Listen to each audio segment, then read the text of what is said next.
Okay.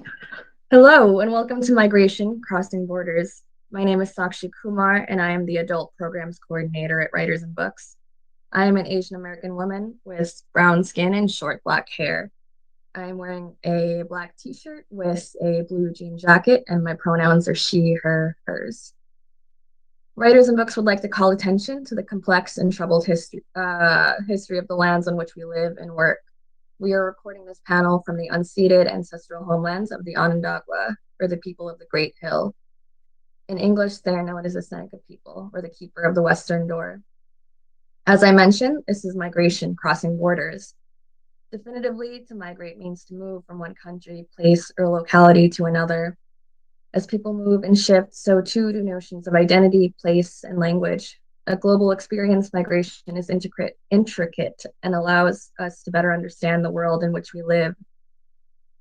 These writers create a spatial, linguistic, cultural, and temporal map that takes readers through the nuanced intersections of migration and what it means to move from margins to the center.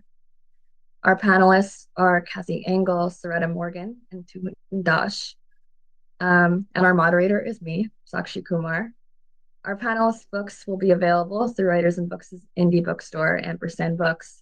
I encourage you to read their full bios on our website, wab.org. Thank you. So, as I casually switch roles from MC to moderator, I'd like to ask our readers to share their work. And Kathy, I believe we'll be starting with you.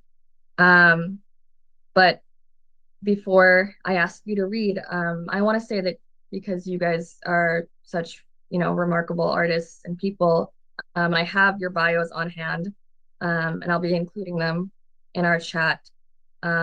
If you could just briefly introduce yourselves, rather than me kind of telling our audience about the work that you do, I'd love for you to do that because these are your stories and not mine.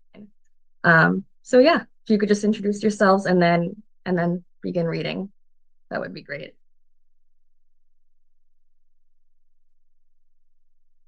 Are we all introducing ourselves now, or are we doing it before we read each? Maybe so before you read each, so Kathy, you can Okay. introduce yourself and then read. Okay. I'm Kathy Engel. Oh, I'm I claim being an elder. I'm a white woman, light brown hair, wearing a black top and a beautiful necklace from Gaza, which I always wear, and I wanted you to see. I go by she, her. I'm uh, an organizer, cultural worker, poet, educator um, for many years. And specifically, I guess, for this panel, I co created in 1982 with the poet Sarah Miles and the artist, scholar, the late Kamal Bulata, and with strong support from the poet June Jordan and also Edward Said, a program called Moving Towards Home in 1982 in New York City. And the book that I'll be referencing came out from that reading, a chapbook, and then in 2006, Kamal and I reconvened and made a second part of the book called We Begin Here, Poems for Palestine and Lebanon. I'm going to begin with a very short poem from a dear friend, the Palestinian poet from Gaza, Musab Abu Toha. A rose shoulders up. Don't ever be surprised to see a rose shoulder up among the ruins of the house. This is how we survived. I'm going to read a few sentences from my preface in 2000, came out in 2007. We Begin Here, Poems for Palestine and Lebanon. This was written in 2006, and a few sentences from Kamal Bulata's introduction. A quote from Maxine Green from Releasing the Imagination. One of the reasons I have come to concentrate on imagination as a means through which we can assemble a coherent world is that imagination is what, above all, makes empathy possible. And this is just the beginning of my preface. We begin here, in the space between words. Our multilingual sounds affirm presence, conscience, memory, community. Poems from 1982, from 2006, same wars, same occupations, before, during, still, more poets, more voices acting as bodies in resistance. And from Kamal Bulata's introduction, he quotes Susan Sontag, "No we should be taken for granted when the subject is looking at other people's pain." In these poems, written in response to the serial wars ravaging the peoples of the Middle East, the we is as much them as it is us. And now I'm going to read June Jordan's poem that was in the first collection in 1982 and the reading. And her poem has the same title as the reading, the event, Moving Towards Home, for which, just to note, Mahmoud Darwish, the late Mahmoud Darwish, was denied entry to the United States to read. This was 1982. There's a quote from a New York Times article at the beginning. "Where is Abu Fadi?" she wailed. "Who will bring me my loved ones?" New York Times, September 20th, 1982. This is by June Jordan. I do not wish to speak about the bulldozer and the red dirt, not quite covering all of the arms and legs. Nor do I wish to speak about the night-long screams that reached the observation posts where soldiers lounged about. Nor do I wish to speak about the woman who shoved her baby into the stranger's hands before she was led away. Nor do I wish to speak about the father whose sons were shot through the head while they slit his own throat before the eyes of the wife. Nor do I wish to speak about the army that lit continuous flares into the darkness so that their flunkies could see the backs of the victims lined against the wall. Nor do I wish to speak about the piled up bodies and the stench that will not float. Nor do I wish to speak about the nurse again and again raped before they murdered her on the hospital floor. Nor do I wish to speak about the rattling bullets that did not halt on that keening trajectory.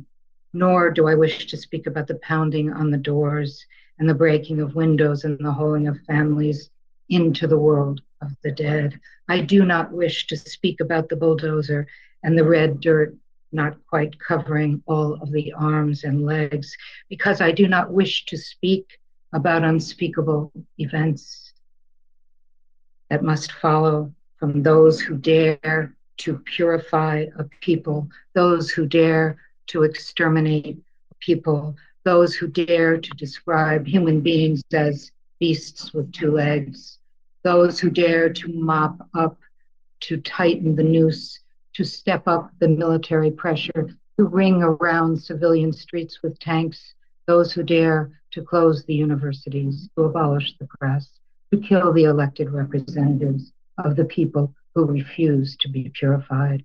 Those are the ones from whom we must redeem the words of our beginning, the words of our God, because I need to speak about home. I need to speak about living room, where the talk will take place in my language. I need to speak about living room, where my children will grow without horror. I need to speak about living room, where the men of my family between the ages of 6 and 65 are not marched into a roundup that leads to the grave.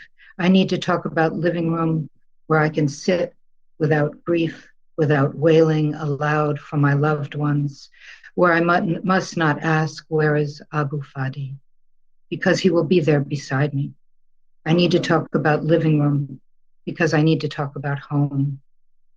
I was born a Black woman, and now I am become a Palestinian against the relentless laughter of evil. There is less and less living room. And where are my loved ones? It is time. to make our way home. June Jordan, 1982.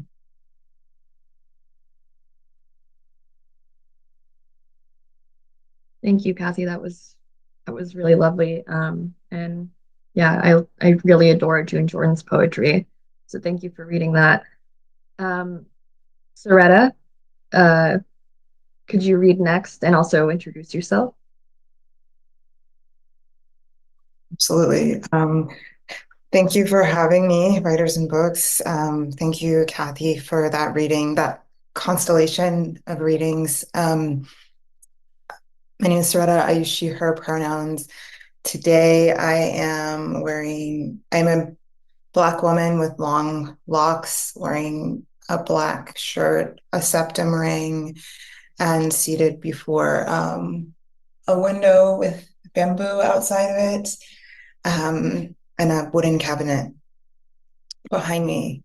I'm going to be reading. Oh, so we were asked to talk about our work in general a little bit. Um, my work, I think generally I describe it as following the intimacies and ecologies that manifest, in within and around U.S. militarism. Most recently, I've been in the United States Southwest, and so those kinds of questions have taken on the specificity of those landscapes. So I'm going to be reading from my new book, Alt Nature, which was written um, kind of in the midst of a lot of different activities um, between 2018 and 2023 in the Sonoran and Mojave deserts, some of which are search and rescue missions, humanitarian aid along the border, work at an immigration detention facility, Indigenous food sovereignty work, Black Lives Matter, community self-healing ministry.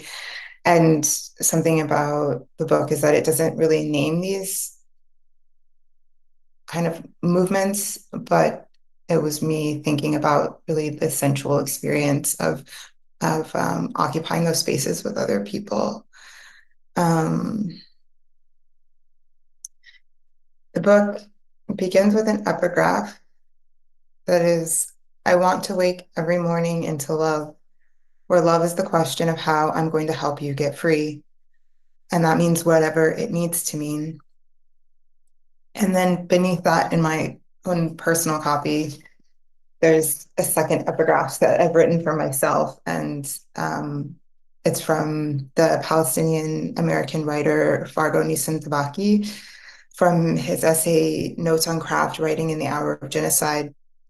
And it's an essay that opens with a question, which is, what does Palestine require of us as writers writing in English from within the imperial core in this moment of genocide? And I encourage you to go out and find Fargo's essay. It's really remarkable, and it's just a great moment of language, I think, to start any inquiry. I'm going to read one poem from the book, which I thought I had saved. Oh, yeah. So earlier versions of this book were really kind of research heavy, and then a lot of that information fell away. But this is the poem where like the most of it remained, and so it has a very strong sense, even like on its own as a piece of the landscape that it was born out of. Dominant orientation lights a corridor wide as Mexico's northern border. Upon return, everything left was unopened, consumed by humans, destroyed by humans, or animalized. One hopes the bees, hiving, dying in foul-smelling clumps, are not Africanized. The increasing aftermath of invasion, the wounds, amber overtaken, near lovely in the morning. The first recorded dead remained unidentifiable to the officers, lost to exposure. What to do with a Negro in the desert, or all of them after, in dry orchards out of season, among cotton, saguaro picked by wrens. Exposure precedes the realization of an identity or fact, state of being exposed to contact with something else, even when making very little noise. The soldiers, hissing behind creosote or elegant on their horses lined to enter the corral, entering each morning before the mountain silhouettes, a cold hand to unlace the erroneous and unfortunately pussing stitch, the hand incorporated along emotional fields of decay. The chain choya fruit then fall, soil and sonara softens according to the rain, offering every explanation in full, without saying shit, without gentleness or stepping back from the officer's science, or from how white supremacists they really are. At the center of the explanation sits a small box, and to this box the beetle larvae arrive to feed. Among legal understandings of natural life in the United States is the sentence, as in for the length of one's natural life. There, standing, the distance of their body to a door cracked alone in the desert, irrefutable music. The sentence of natural life, unlike the sentence of life, doesn't allow for the possibility of parole, which was anyway discontinued in Arizona in 1993 when the possibility of parole was replaced with that of release, a process that remains judicially vague. Among peoples in the United States, Indigenous peoples are incarcerated at the highest rates per capita. Among Blacks, the carceral industry, regardless the branching of orchards and centuries of trees, finds its critical mass. Every sentence harbors a unique end. That is its gift. Night opens a jagged scar. Soft purple signals the end of night in southern Arizona. Tree frogs retreat in the depths of winter. Their bodies appear lifeless, as do certain moths that avoid internal freezing by purging their guts. After the last music, a man, then unidentified, found fully fleshed condition code 1, from which water flows north. Probable electrocution located in a database of migrant deaths. His coordinates crossed by desert jaguars reliant on streams. His coordinates are passed through the beetle's gentle bowels. And those of the Bell's Berreo, identified by a two-part structure, his definitive response and water down his slender grayed breast. Beneath the cottonwood's gold-filtered crown, where the lowland leopard frog remains moist, the large cat's paw print remains fresh in the soil. After the last music, Tubman and Whitney hike Brown Canyon. They spot a rare beardless tyrannulet. Did she appear from nowhere, hugging parched northern boundaries of her species range? A Mexican jaguar treads backward to observe her melancholic refrain. It's without their interest that the Department of Interior studies effects of stress and fire and vegetation via high-rise, high-res satellite phenomics. No two droughts are alike. The earliest Negro recorded dead in Arizona was unidentified, having not survived probable hypothermia, exposure, blunt force. Force accumulates behind the skull to bear centuries of afterlife and pulp, the afterlife of being chatteled, of being made a glorified mercenary or buffoon, hanging naked in the moon's light, where there is no substitute for the adjunct feeling, coerced into foul-smelling clumps. Let's say the force requires a hand or an industry at whatever temperature, more land. Let's say some records are not good, or the pulp is blooming, and the hands they return not destroyed exactly, but smelling lonely and of death. Thank you.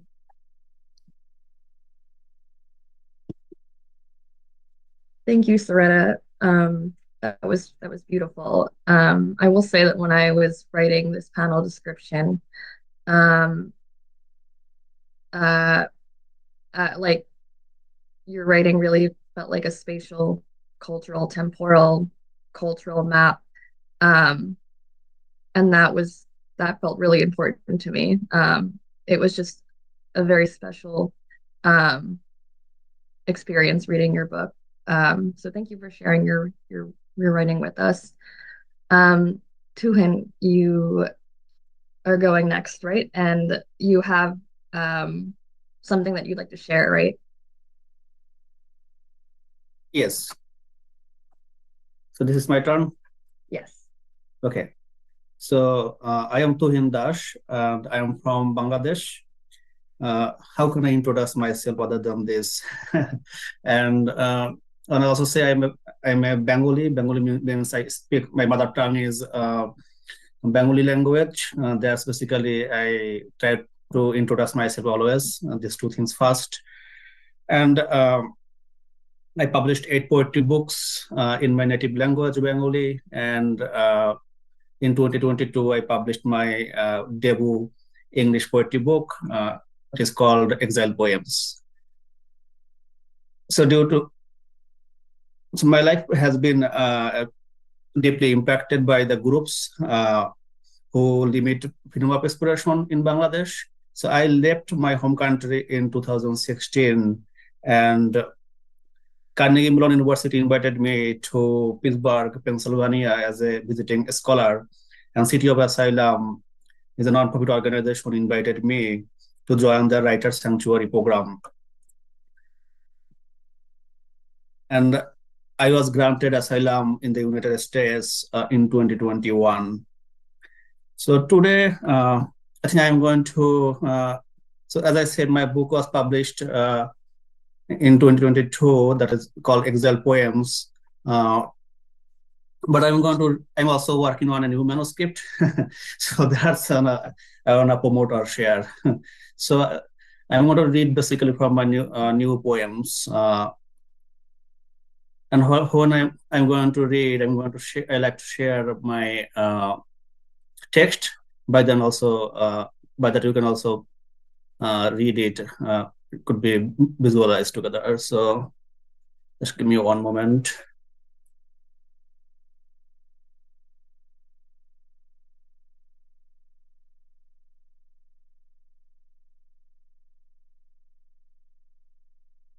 Here I have the first poem.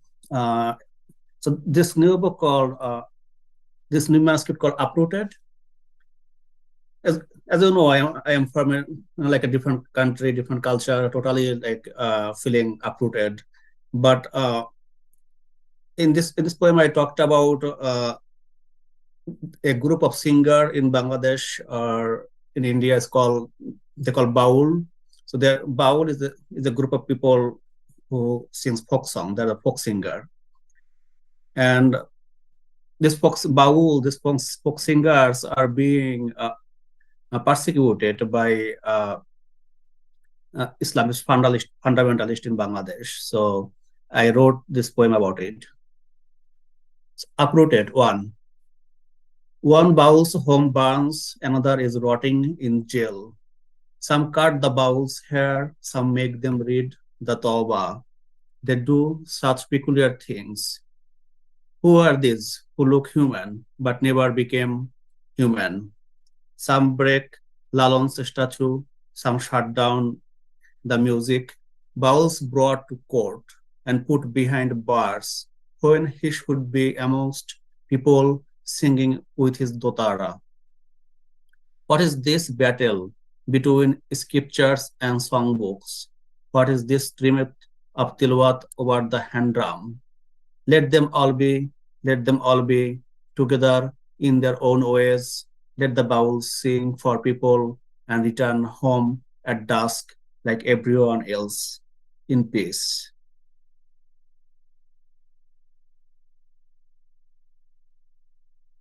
True. Some people want to know where are you from? I have come from plains thousands of miles away, from the arms of the silt washed Bay of Bengal. I have come from Bangladesh, where we have a colorful, many-hued Bengali culture. 3. How much longer must I write elegies of my homeland? How long will I go on writing poetry about my exile? I see my neighbor, we have never spoken. Every morning on the way to work, walking his dog, we only exchange smiles when we meet. 4. It is Saturday. I do not feel like writing anything. Arundhati Roy's new book Azadi has arrived by mail from England. Let me read this book today instead. Let me see what Arundhati has written about India now under the rule of Hindu fundamentalists. 5. I'm a writer. The light burns late into the night in my room. My friend cycles past my house on his way to work at Casey Industrial Park at 4 a.m. When we met, he asked whether I could not sleep last night because of thoughts of home. 6. In the album of the bookshelf was a photo of my father and me together beside a yellow taxi, behind us the departure terminal of Dhaka International Airport. A friend said, "Where is your mother? You don't exist without her." 7. It is the rainy season in Bangladesh now.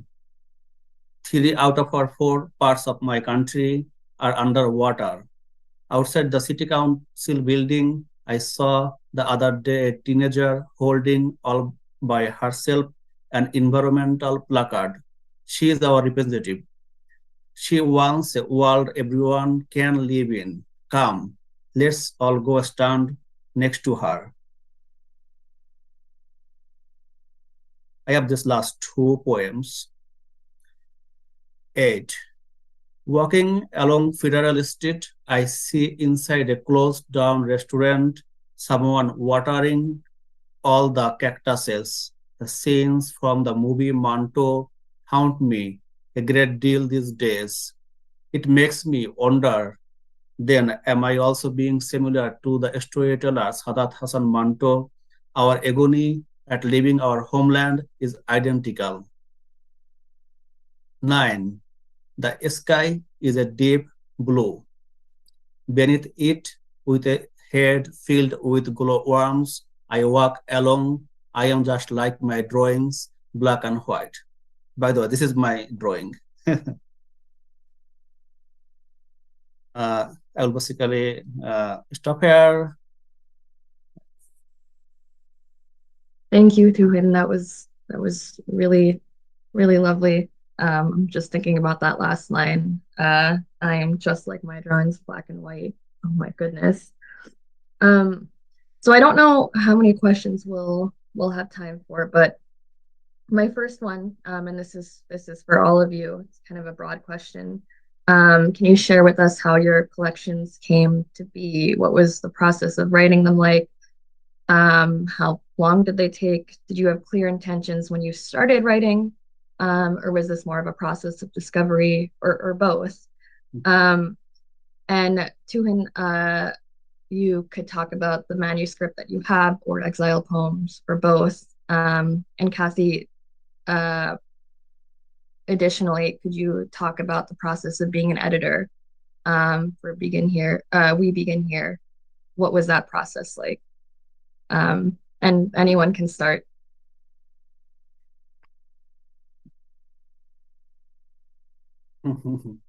Okay, I can go first then. For my process was basically, it was kind of living with it. Basically poetry. I was basically living my life, a new life here. A lot of confusion it was, and I had the feelings, and I was writing one by one poem. That way I started basically right after. I'm talking about my book that came out in 2022, Exile Poems, and so I wrote the full manuscript. Then basically these poems were translated by Bengali Indian translator Arunabo Sinha. Arunabo is a associate professor at Ashoka University in New Delhi, India. So I have a very interactive process with him. Like we did a lot of revisions about the manuscript. So then it was like I edited this book with other different editors. So yeah, it was basically a learning experience for me. And for the new book, so I learned a lot from my first book, like how to write these poems, put these heavy emotions that I never wrote in my poetry about exile, so it was very heavy, dark. Then writing, then publishing it, and it was totally different experience. But now I'm writing the new manuscript and new book. It is a basically sequel of the first book. In the first book, I basically in Exile Poems I focused on. It has a subtitle in the labyrinth of homesickness. Basically, I focused on homesickness, but I was thinking, oh, there are more things about culture. What I am missing also. A lot of specific things I didn't able to write there. I need more space. So for that, I'm writing this manuscript as like a sequel.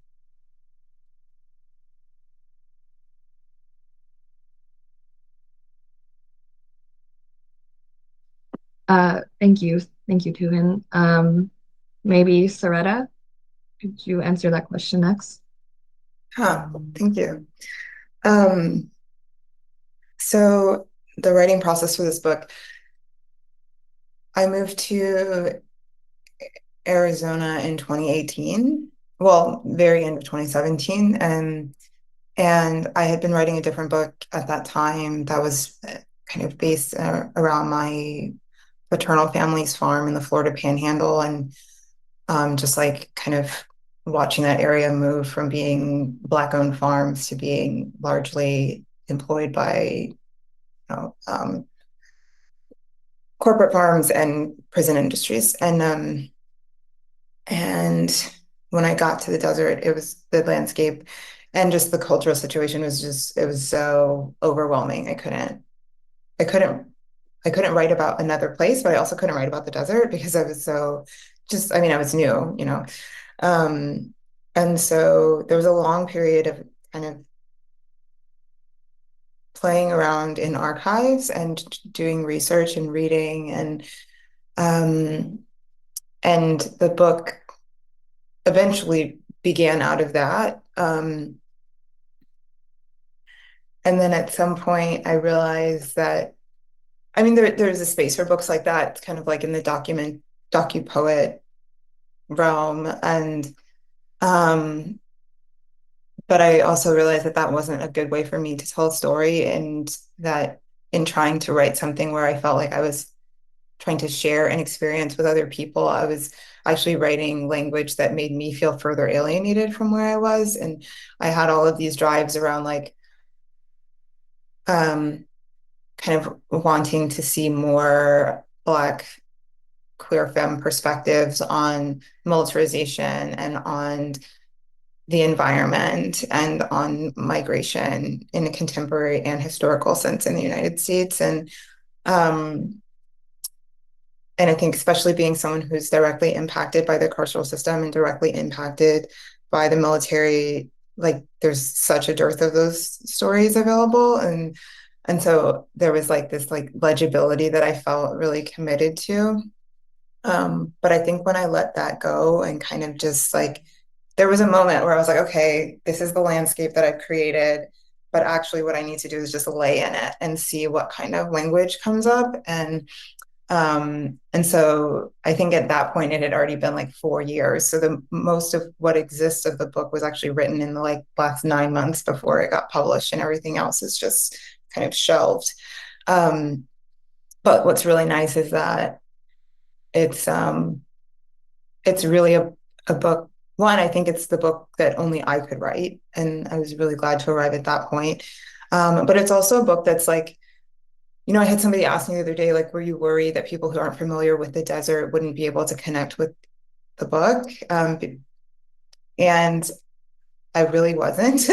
But I am so deeply glad that people who are in my communities, anyway, in the Sonoran and Mojave deserts really connect to the language. It's like I'm constantly getting that reflected back now that the book is published and in the world. And I feel like kind of pivoting to a process of writing that was more about like what it feels like what are the textures of being there, like what are kind of this specific spatial arrangements that like only occur there, what are the social interactions that only occur there, and not necessarily describing what they take place around, but just being really interested in how language and people and ecologies meet each other in a specific place, is like really where the book is situated now. Yeah, I think that's what I can say about the writing process. Yeah, thank you. Kathy? I just want to thank you all. Thank you, Sakshi, for organizing, and Writers in Books, and thank you, Tuhin and Soretta. I'm really feeling very quiet because I'm really so moved and filled with what I've heard so far. So thank you. Thank you, my pleasure. Yeah, beautiful, resonating. So I should say that I do have a new book coming out in June 1st. And so, when you were asking about the process, I was thinking, okay, which process? But so I'm excited about that. It's called Dear Inheritors. You could talk about both. Yeah, whatever you prefer. It's just with me. And if we have time at the end and do read poems, I'll read a poem that's new, that's from the book. But that book also, I'm not going to talk really too much about the process, but with a book of poems, sometimes, there are some older things, there's some newer things but it becomes its own organism, and that's the surprising and exciting part. So I'm grateful that that's happening. With this anthology, I want to show you again because it's such a beautiful cover, and Kamal, you can't really see it that well, but you can find it online. It's interlinked books, and Kamal Bulata, the extraordinary, if you don't know his work, I urge you to look it up because he was an incredible artist and thinker and just being. And so he searched and searched for this photo. He spent so much time and effort. And so on one hand, we put this book together quite fast. But as I said earlier, the first part, the first seed was in 1982, imagine. And it was following the Israeli invasion of Lebanon of June 1982. And June Jordan, Sarah Miles, and Kamal and I, and some others as well, were just like talking, what do we do? What do we do? What do we do? And we were involved in different political things and movement things. But, at one point, June and Sarah and I, and Kamal too, because he didn't identify as a poet, but that's his spirit.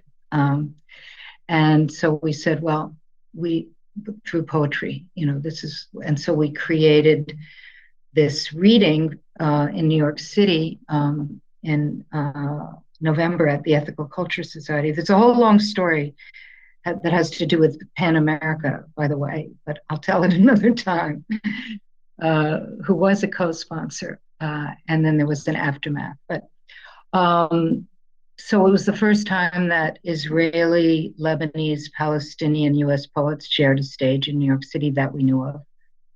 And there was if you read June Jordan's Life After Lebanon, in her essay, you'll see there was it was a powerful, beautiful, incredible reading, and then an after effect that was terrible between with one of the poets and June. Well, no, against June.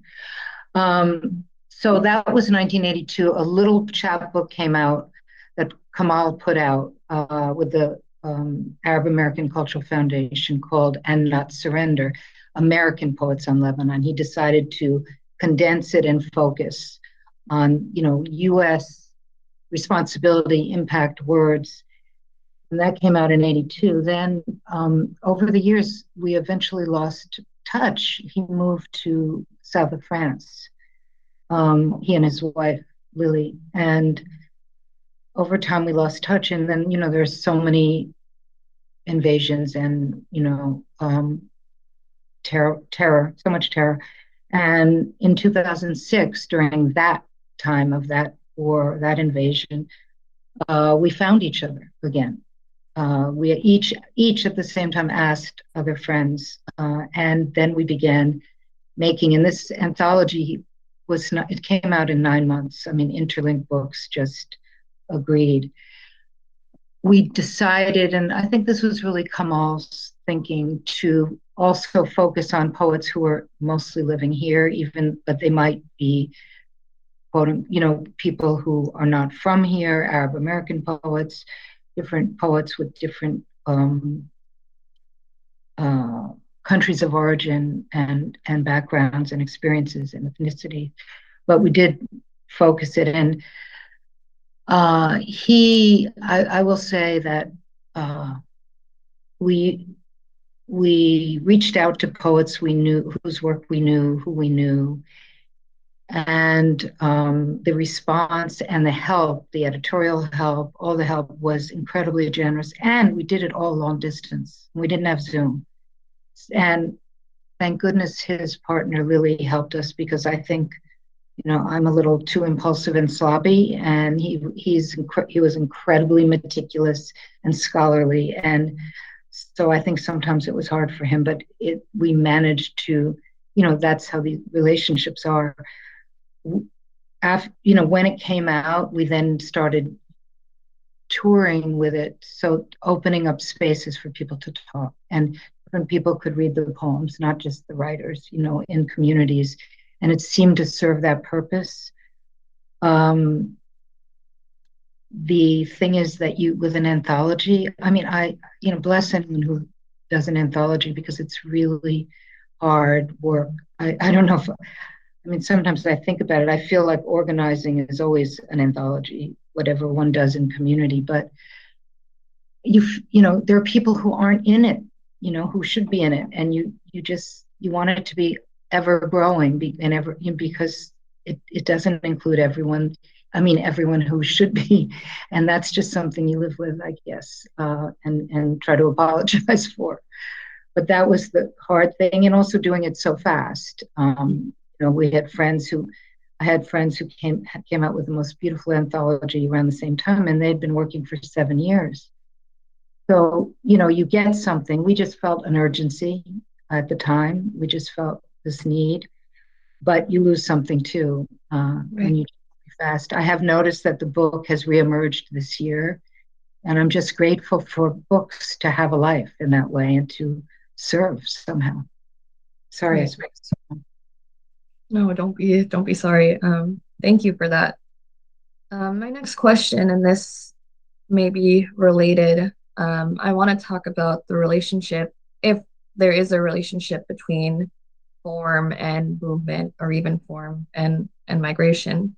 Tuhin, Exile Poems, is characterized by many things, including very short lines and a lot of white space. And Soretta, your book makes use of empty space a lot too. And I say empty, but really there's so much happening in those spaces. And the book also contains kind of whole black pages that divide sections. And in Cassian, we begin here, I believe, and I don't have the book on me right now. I apologize for that, but there are two distinct parts: speak out and not surrender, which you were just talking about.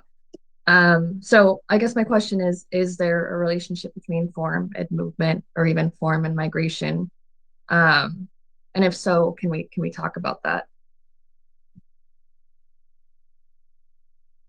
And whoever wants to speak can.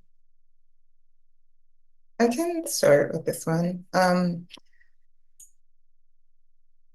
think, so it's interesting. Form isn't something that I think about actively when I'm writing at all. And, for this book, I was really surprised actually when it came out, and people like in Q&As or like after readings, like would ask me to talk about form. And I was like, oh, wow, what can I say? Because like my writing practice is, it's like, I ask myself a lot of questions and then I wait.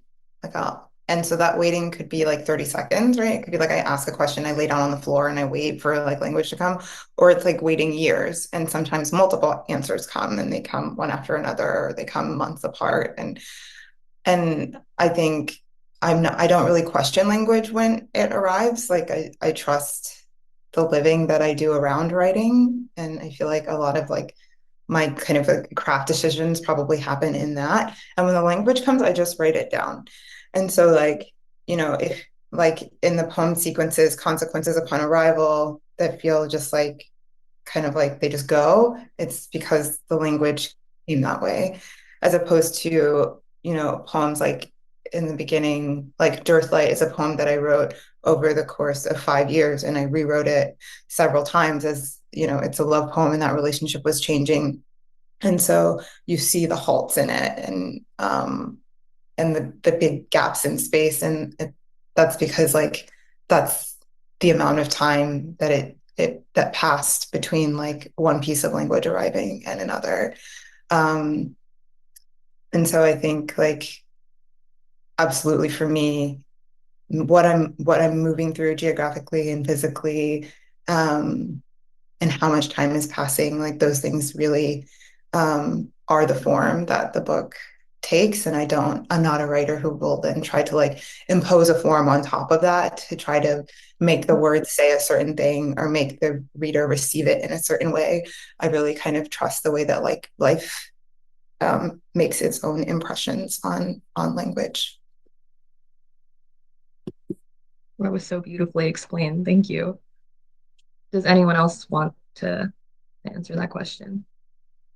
I can say a little bit. Like for me, I think I think I am good with basically short poems. I am very bad with long poems. I cannot write long poems. So even like I published one book, those are basically all four-liners. And still I have another two manuscripts in Bengali. Those are not published yet. It's now a few years in my drawer, but uh, those are all like a four-line poems. Basically, that's mean I'm trying to say like uh, I'm writing for almost like a 25 years, and there's poetry I'm writing 25 years. I'm thinking sometimes how can I basically be communicate I can communicate with the readers. Uh, so in that case also I was thinking also about writing short poem. Like I saw like sometimes readers are very like I take a book at the bookstore and basically they quickly read a few two lines or something like that. So that was the one of the way I basically started to write short poems. And also I did a lot of experience with like words and phrase and also proverbs in Bengali in my Bengali poems. So it was kind of challenge to me. How can I condense my writing? So that's the one experiment I try to do with my own writing. Just uh, keep it as short as I can and try to deliver uh, the right, not right, try to deliver the like a maybe emotions. Yeah. So this is the way basically I works still for like a decades. So yeah. Can I jump in and ask a Yes. question? So you were saying that you wrote Exile Poems, and then you were realizing that there were a lot of things about your culture that like Mm-hmm. missed and hadn't had space to talk about. And so this next book is kind of you making more space for those things. And I'm wondering, now writing this book, you've been gone for a long time. And I'm wondering if like writing about your culture in this new space has changed the form that you use to like communicate about those things as opposed to like when you were writing like still in Bangladesh. Mm-hmm. Yeah, it changed a lot. Basically, not only fonts, I basically use different genre too.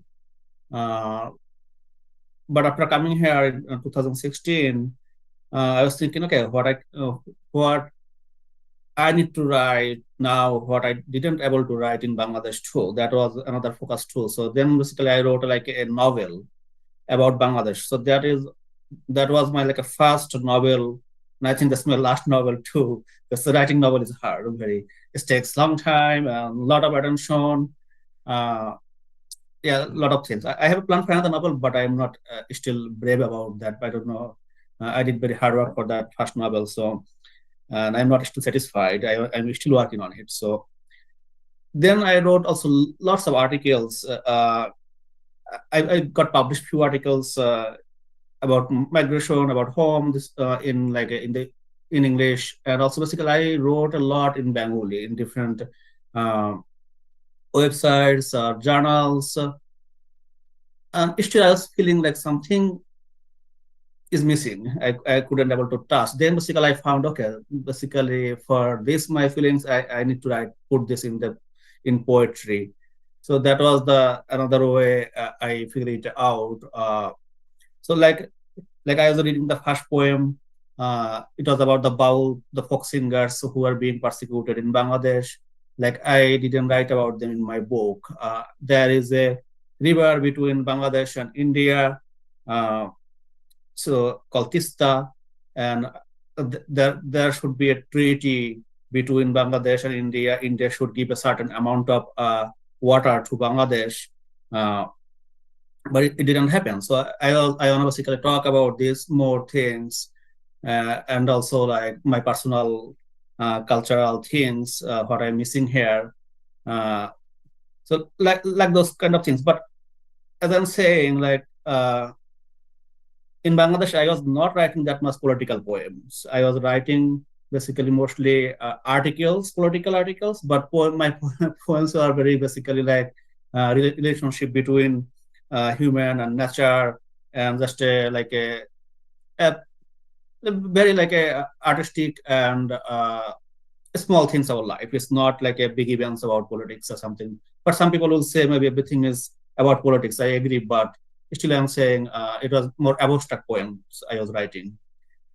So when I started writing the poems of Exile Poems, uh, it was a learning process for me too. Like I basically learned by like line to line how to uh, write about home and exile and missing culture, because at that time maybe you can remember uh, there was a big migration happening in Middle East, because at that time Syrian war broke and a lot of people got displaced. And at that time I was in Bangladesh, and basically I didn't have any idea after a few months or maybe near to a year I will be I'm going to face the same fate in different way.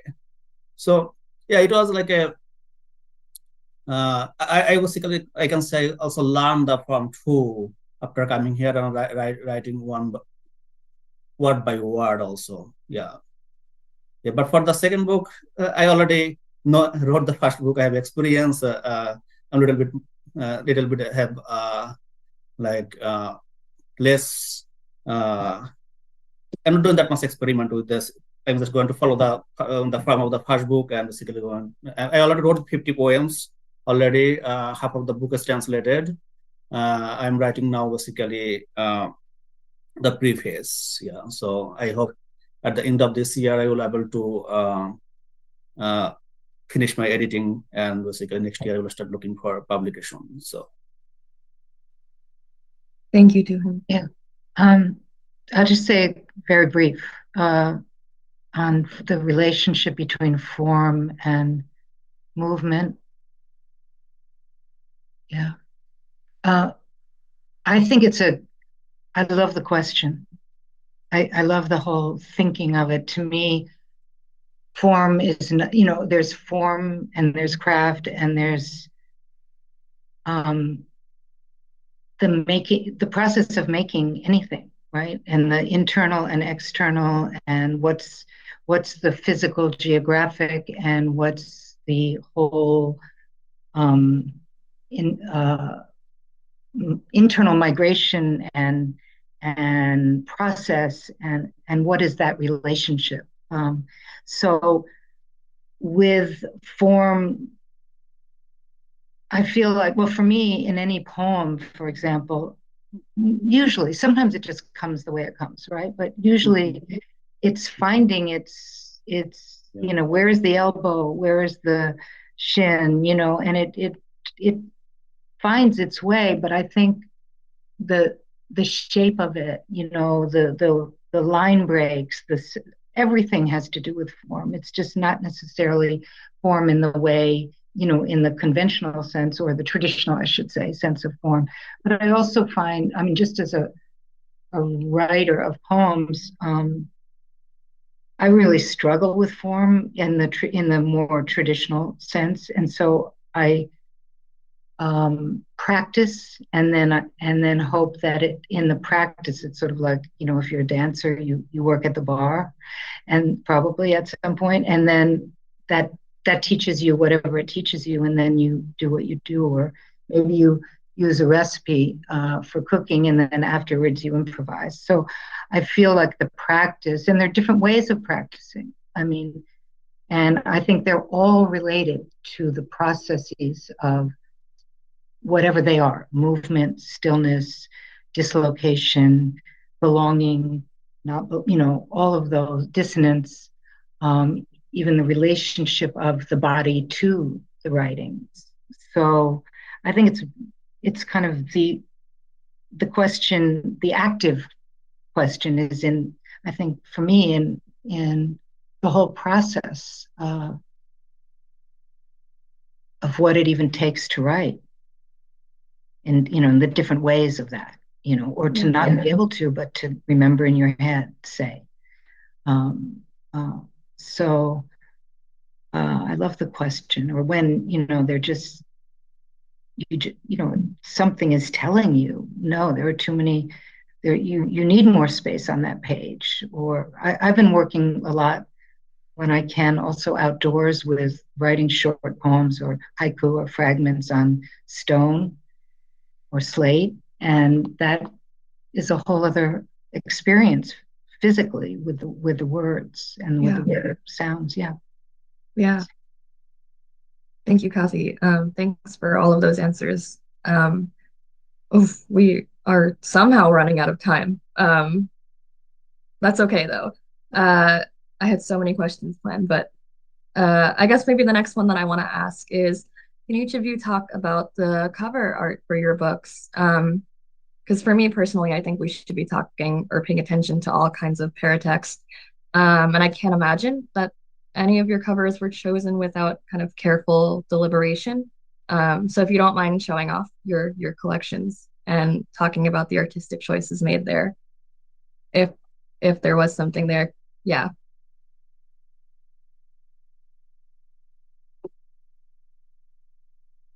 Whoever wants to jump in, or if we don't, I'll be really brief, because I showed you the anthology and I talked about it already, but it yeah, was the labor of love and attention and care that went into Kamal, and it was touch and go, even getting permission for finding it, and the research that happens.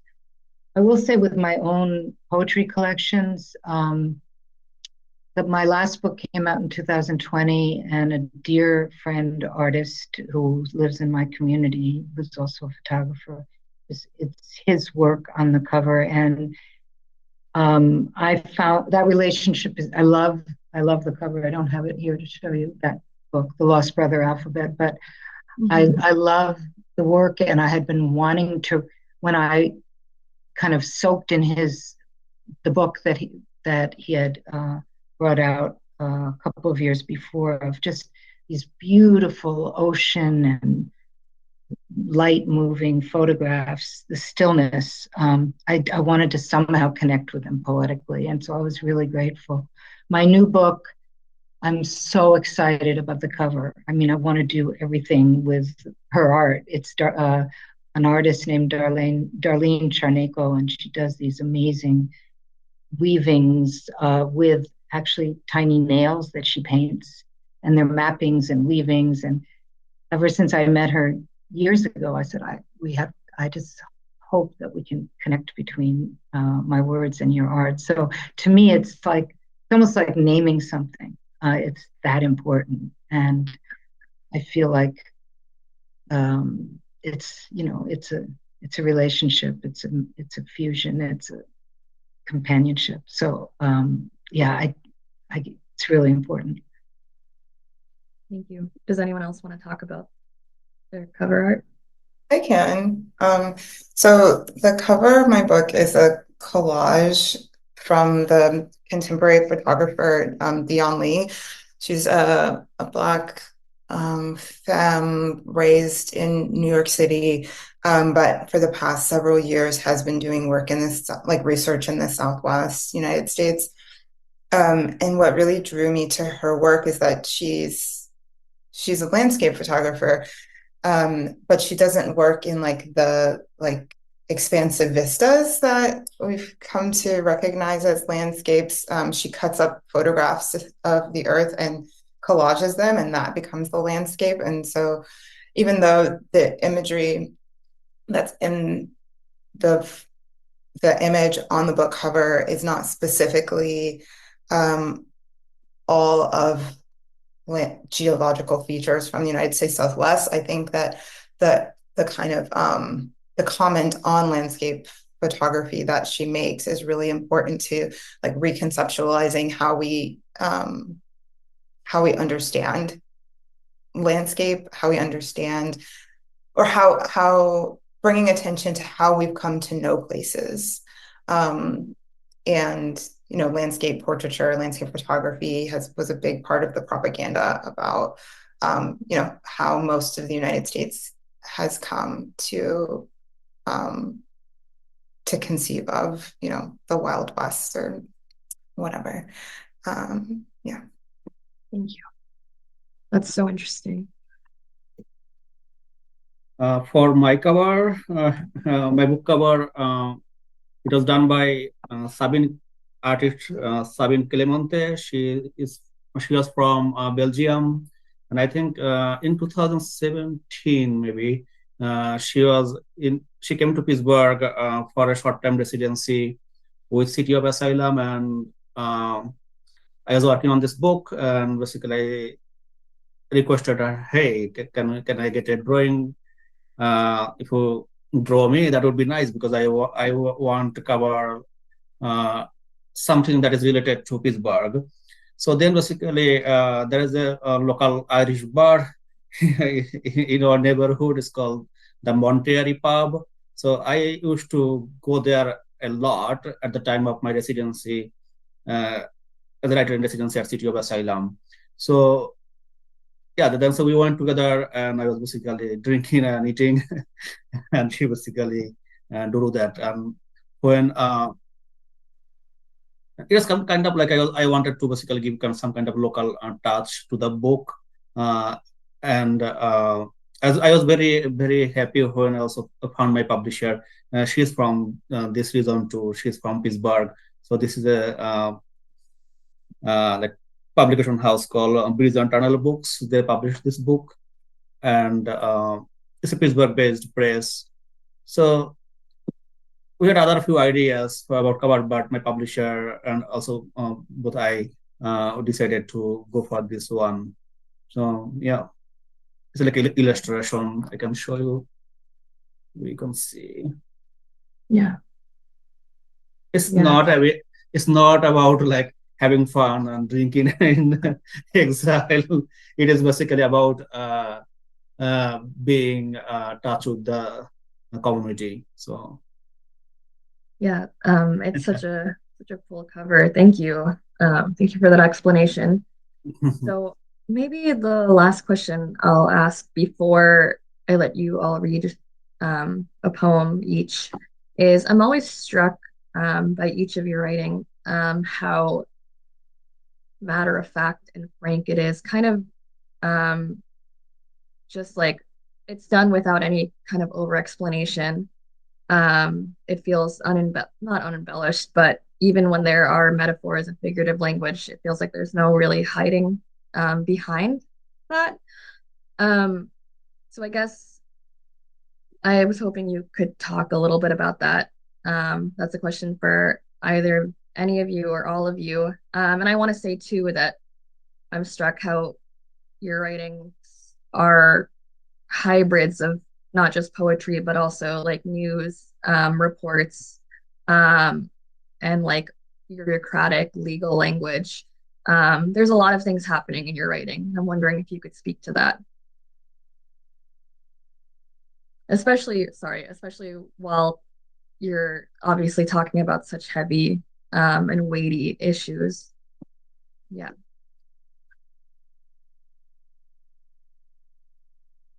Does anyone want to answer that? I can say just a short something. And you were saying the language being matter of fact. Yeah, so direct. And which I think is related to the fact that you also picked up on the fact that a lot of us are drawing language from other places, like language from life, like public speech. Yeah.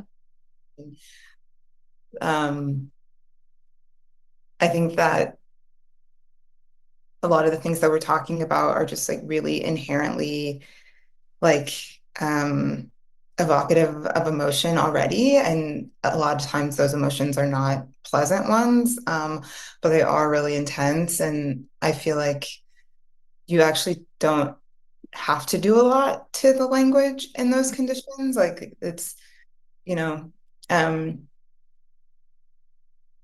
yeah, I feel like the language that we use every day is already so full of pain. Like, I don't feel like I need to aestheticize it to make it something that people can feel, because I think that we're walking through the day trying not to feel it all the time. Like, and so just having it in one space to be able to focus on it, I think already does so much, so much. Yeah, thank you. Does anyone else want to say anything about that? I can talk. For me, like, yeah, you can basically notice there are a lot of news. I put information as a footnote. As I said, also writing also like it is about documenting kind of also for me like a sometimes I call these poems like a journalistic poem. Like as I remember like this like a this all the events what I talked about. Uh, like I in one poem I was talking about like Bangladeshi authorities banned multiple passengers on motorcycle after a deadly attack by the militants. Or I was talking about here like a just like a about my cats. Or maybe I'm talking about my river. So I basically I'm saying like I put a lot of hints and information there for the readers to connect. But yeah, as I said, like it is kind of writing is kind of also like a documenting your time, our time. So that's the way also I basically see it. Yeah. Thank you. Kathy, did you have anything to add? I just think that writing is about revealing. Mm-hmm. And so it's like when you dig into the ground and then you find water and worms and things. It's like when you open or dig or also listen and sense, listen and look, the language finds you, rather than you imposing. There's such richness to be revealed, but I think that's been actually said. So, but it's a good question. Yeah, I love that. And the language finds you. And I know, Saretta, you had also said something similar earlier. Yeah, I love that. Okay, well, we somehow only have about 5, 6 minutes left. So I'd love it if each of you could read maybe a single poem to wrap things up. And we can do the same order, Kathy, Saretta, and thank you. I'm worried that the poem I was going to read is too long, so I'm not sure what to do. You want me to go first, and you can have time to think about which one you're going to read? Yeah, and if let's one of you two go, and if we don't have time, that's okay. Also, I have a question for also like a Shakshi too. Like, so Shakshi do write also? I do. I write poetry as well, though I consider myself maybe a fledgling poet, something that I really enjoy. Yeah. Okay. Yeah, thank you for asking me that question. Um, We'd like to hear. one day. Okay. But this isn't about me. This is about you all. So maybe, yeah, Soretta, would you like to read a poem? And then Tuhin, and then maybe Kathy. Okay. Okay. Typically, when I'm giving a reading, I'll announce this one as the happy poem that I'm going to read. The revolution will not be televised, yet she turns from the horizon and is waving hello. What rises first in the wilderness internal to love? Coming upon a cop vehicle on fire, the question is where to linger, when to return my eyes, in light of the most beautiful horizon. Sleeping with heat by your side, position everything always the same way. The Glock, the cock, the pillow spray in well-spaced formation, always the same order. The key is to continue with clarity. I stay ready, so I don't never got to get ready, an old friend would say. But he was talking about film, visual aesthetics. Here, the bewildered underlying. Every light on, but all the rooms. I don't never keep. I don't never quickly. I say, what is it that arrives in you? Progressive muscle relaxation, then I just. Another worn penny for the sex that doesn't come. Another mountainside of desert poppies. Scorched slope of the future that won't return and is indiscernible from the center of my hand. When I get out of bed, the air conditioner still isn't working, and Mingus on vinyl and I demonstrating how to best scramble soft eggs.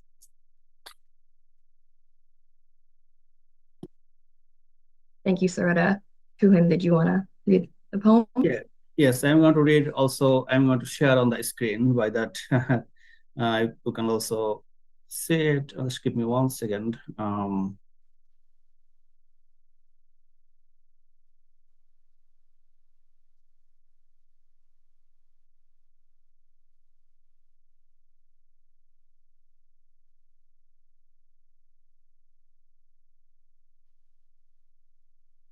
Just 1 second. I'm pulling it up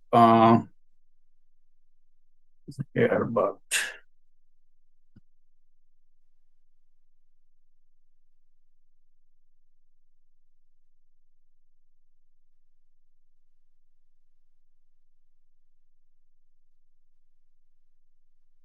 I'm going to do as basically. Is that okay? You can see it. Okay. Bengali language.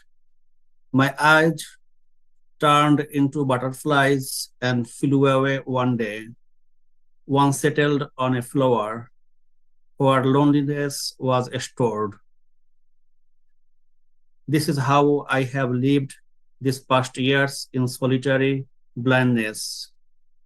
The cotton wool balls that envelop my head have become the playthings of irate cats. I could spend more time in these restless, tranquil hours. Imagine my arms are the branches of a tree. A tiny bird waits for yellow fruits to ripen.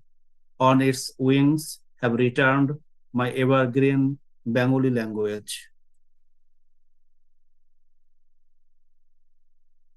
Thank you. Thank you, Tuhin. Kathy, did you want to read a poem? Yes, sure. Yeah. I think the one I was going to read, though, might be just a little long for Okay. torn, but I'll read a different one. Okay. Thank you. You know, the image in that poem, Tuhin, reminded me of a poem by Ernesto Cardenal, The Parrots. I don't know if you've read it, but something came to me while you were reading. So beautiful. Thank you both. So yes, this is not what I was going to read, but this is in the new book. It was written in the height of the pandemic, May 2021, which I guess is significant. There's a reference to Vandana, that's Vandana Shiva, the scientist, environmentalist, scientist, leader for so many things, but specifically for survival, I would say. For that hour, it's the ice flows I can't stop thinking about. Cascade of endless blue, lonely cold, and faces of grieving mothers I'll always see, year after year, country after country. Tonight, I pray especially for India, Gaza, Colombia, and here, and yet to name may be to exclude. The list doesn't end, always fragmented like memory, broken shell, and we are more than the names of places, more than lists. Ache of separation knows no border, no time zone. Vandana seeds promise for every loss a planting. Today, against the backdrop of nonstop war, I sat on the floor with Carolina and Paula, sisters. My Tia arms rocked their babies, born just weeks apart, to sweet sleep.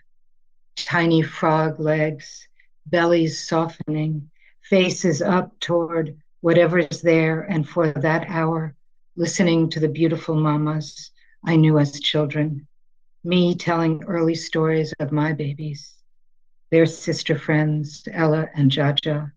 Time evaporated, everything once again possible.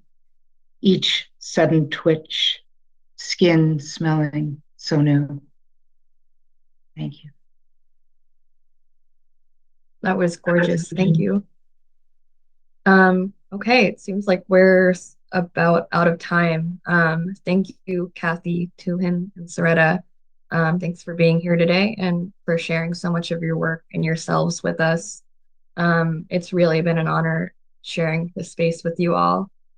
As a reminder, the books of our panelists will be available through Ampersand Books, and I hope you'll support them in any way that you can. Thank you. Thank you. Thank you.